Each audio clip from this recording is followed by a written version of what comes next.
तो आज शाम को आपकी तरीके मैं भी नॉर्मली सोशल मीडिया गूगल पर हर जगह अपना बढ़िया स्क्रॉल कर रहा होता हूँ, तभी मेरे सामने एक न्यूज़ आती है जिसमें लिखा होता है कि यूजीसी चेयरपर्सन ने कहा है मिस्टर एम जगदेश कुमार ने कि PhD is not mandatory for the assistant professor job. ये देखकर, ये सुनकर, ये पढ़कर मैं भी उतना ही सरप्राइज़ हो जाता हूँ जितना कि आप। तुरंत मैं गूगल पर जाता हूँ और वहाँ पर मैं इस पॉइंट को लिखता हूँ PhD not required for assistant professor. और जैसे ही मैं इसे गूगल पर सर्च करता हूं, मेरे सामने सबसे पहली और फ्रंट पेज पर ही फर्स्ट न्यूज़ आती है। क्या लिखा हुआ है उसमें? PhD not mandatory. और ये किस वेबसाइट पर मुझे दिख रहा है? टाइम्स ऑफ इंडिया पर। तो इसका मतलब है ये न्यूज़ सही होती है। थोड़ा-सा और इसके बारे में डिटेल में चर्चा करने के लिए, डिटेल में पता करने के लिए आखिरकार क्या है, क्या कहानी है, कब कब की ये बात है, कब बोली गई है, तो देखा लिख कर आता है कि 4 दिन पहले ऐसा हुआ है।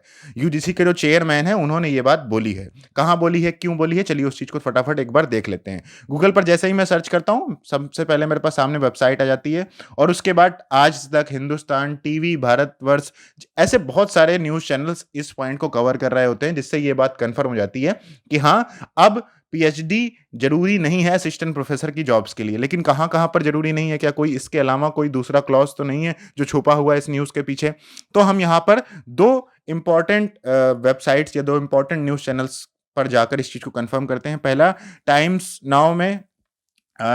नाउ में मैं जाकर सर्च करता हूँ, तो वहाँ पर भी ये बात कन्फर्म है और यहाँ पर ये बात कन्फर्म पता चलती है कि एक्चुअली क्या है कि यूजीसी के जो चेयरपर्सन हैं प्रोफेसर एम जगदीश कुमार, इन्होंने फ्राइडे को कहा है कि PhD is not mandatory for the assistant professor job. कब कहा है? इनॉग्रेशन करा है इन्होंने यूजीसी एचआरडीजी की बिल्डिंग का एट ओस्मानिया यूनिवर्सिटी कैंपस में। यूजीसी चीफ ने ये बात बोली है, UGC net qualified candidates can apply for the assistant professor recruitment in universities and colleges. तो ये बात अब भाई कंफर्म हो गई है। अगर आप नेट की क्वालिफाई हैं, अगर आपने नेट क्वालिफाई कर रखा है, तो अब आपको असिस्टेंट प्रोफेसर बनने के लिए जरूरत नहीं है। जरूरत नहीं है किसकी? पीएचडी की। ठीक है। तो यहां पर एक्चुअली इसके पीछे की कहानी क्या है, इससे पहले भी हम इस बात को लगातार सुनते देखते आ रहे हैं। मैं आपको बताता हूं कहानी क्या है। लगभग 2-3 सालों से ये न्यूज़ लगातार सर्कुलेट हो रही है, जहां पर पीएचडी को एनरोल करने की बात करी जा रही थी कि पीएचडी भाई एक बेसिक एलिजिबिलिटी क्राइटेरिया होना चाहिए for the assistant professor job. ठीक है? तो स्टार्टिंग में ये न्यूज़ मैंने भी कई बार सुनी और उसके बाद फिर बाद में एक बात समझ में बाद में एक और न्यूज़ खुलकर सामने आ रही थी कि जून 2021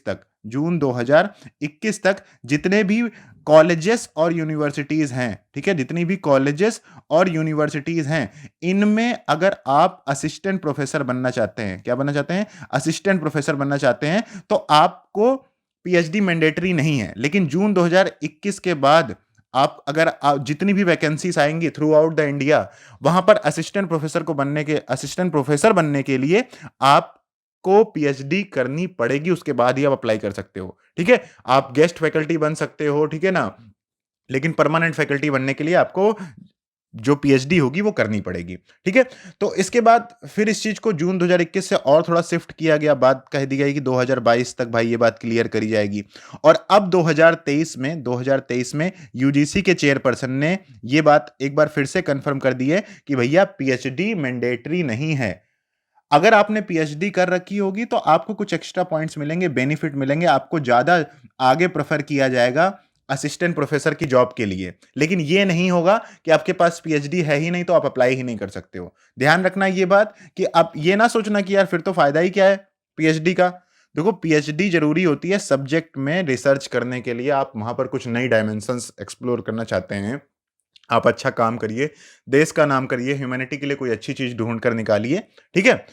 और साथ ही साथ अगर आपने पीएचडी कर रखी होगी और तब आप असिस्टेंट प्रोफ़ेसर के लिए अप्लाई करोगे, तो आपको कुछ 25-30 मार्क्स वेरी करती है ये बात, आपको कुछ एक्स्ट्रा मार्क्स दिए जाते हैं अगर आपने पीएचडी कर रखी होती है।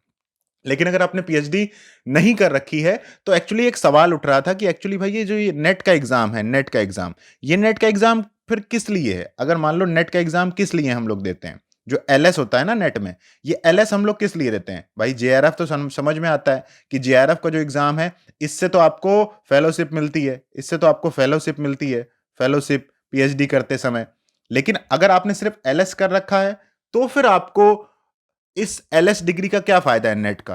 तो अब अगर आप वो स्टूडेंट हैं जो CSIR नेट या फिर यूजीसी नेट, दोनों पर ही ये बात अप्लाई होती है, अगर आप सिर्फ और सिर्फ नेट का एग्जाम देकर नेट क्वालिफाई करना चाहते हैं और आप पीएचडी नहीं करना चाहते हैं, तो भी आपके लिए ये एग्जाम बहुत इंपॉर्टेंट हो जाएगा। क्योंकि अगर आपको पीएचडी नहीं करनी थी और नेट क्वालिफाई करना था, और नेट क्वालिफाई करने के बाद आपको असिस्टेंट प्रोफेसर की जॉब के लिए ही तो आप नेट का क्वालिफिकेशन करोगे ना। एलएस किस लिए करोगे? लेक्चररशिप के लिए तो करोगे ना, कि आपको लेक्चररशिप के लिए अप्लाई करना है थ्रू आउट द कंट्री। तो ये बात पहले समझ में नहीं आ रही थी कि अगर ये भाई पीएचडी को मैंडेटरी कर देंगे, अगर पीएचडी को मैंडेटरी कर देंगे तो ये एलएस किस लिए है फिर? एलएस की रिक्वायरमेंट क्या है? सिर्फ और सिर्फ एक मतलब गेस्ट फैकल्टी के लिए ही है, या फिर सिर्फ और सिर्फ एक मतलब परमानेंट फैकल्टी बनने के लिए हमें एलएस का कोई रोल ही नहीं है। तो इसलिए अब नेट क्वालिफाई करके अगर आप सिर्फ और सिर्फ लेक्चररशिप करना चाहते हैं और उसके बाद आपको पीएचडी नहीं करनी है, देन नाउ नेट एक एग्जाम ज्यादा सिग्निफिकेंट एग्जाम हो गया है। इसीलिए यूजीसी के जो चेयरपर्सन है उन्होंने ये बात कंफर्म भी कर दी है। तो भाई एक अच्छी न्यूज है हम सबके लिए, अब हम सब लोग नेट क्वालिफाई करके सिर्फ और सिर्फ अपनी असिस्टेंट प्रोफेसर की जॉब को ले सकते हैं। अगर हमारा मन नहीं है पीएचडी करने का तो अब ये आपके ऊपर बोझ नहीं है। So this was the news जो मैंने एकदम से देखी, मुझे लगा कि आप सभी के साथ शेयर करना चाहिए, क्योंकि हम सब लोग इसी कैटेगरी के स्टूडेंट हैं, तो हमें ये बात पता होनी चाहिए पहले से। तो मैं भी 1-2 दिन लेट बताया मैंने, लेकिन ये न्यूज़ आप सभी के साथ शेयर करी। अगर आपको ये वीडियो अच्छी लगी हो, ये इन्फॉर्मेशन आपको यूज़फुल लगी हो, तो प्लीज़ एक वीडियो को लाइक करना, चैनल को सब्सक्राइब करना, ये न्यूज़ अपने दोस्तों के साथ शेयर करना। Thank you so much guys for watching this video.